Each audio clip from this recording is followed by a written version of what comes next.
नमस्कार दोस्तों, मेरा नाम है डॉक्टर रविंद्र कुमार और आप सभी का स्वागत करता हूं मैं अपने यूट्यूब चैनल में। दोस्तों, मैं आज आपको बताने वाला एक होम्योपैथिक दवाई और उसके 2-3 खास लक्षणों के बारे में। आपने देखा होगा आजकल की हर तीसरे चौथे व्यक्ति को बुखार है। पहले जुकाम होता है, फिर बुखार होता है, फिर खांसी होती है और वो खांसी कई दिनों तक चलती है, 15-15 दिन, 20-20 दिन तक, और बलगम भी नहीं आता इस खांसी में, सूखी खांसी होती है। तो दोस्तों, अगर आपको भी आजकल के इस बदलते मौसम में बुखार हुआ है, नज़ला जुकाम हुआ है और उसके बाद रह गई है सिर्फ खांसी, आपने खांसी के लिए न जाने कितनी सारी दवाइयाँ खा ली, होम्योपैथिक भी खा ली, आयुर्वेदिक भी खा ली, एलोपैथिक भी खा ली, न जाने कितने तरीके के आपने काढ़े बना के पी लिए हैं, लेकिन आपकी खांसी टस से मस नहीं हो रही और आपको खांसी है लगातार।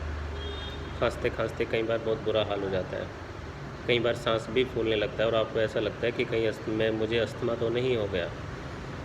धीरे धीरे करके सांस भी फूलने लगता है, खड़खड़ की आवाज़ आती है, बलगम बहुत कम निकलता है और खांसते खांसते आपकी छाती दुखने लगती है।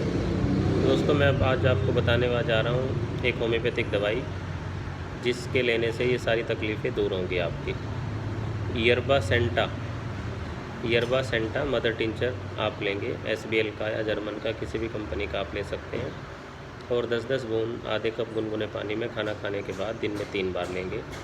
अगले हफ्ता 2 हफ्ता तक आप देखेंगे कि 2 से 3 दिन में ही आपको काफ़ी आराम लगने लगा, और उम्मीद करते हैं कि हफ्ते से 2 हफ्ते के बीच आपकी खांसी, जो महीनों से चल रही थी खांसी आपकी, जो ठीक नहीं हो रही थी, वो ठीक हो जाएगी। धन्यवाद दोस्तों।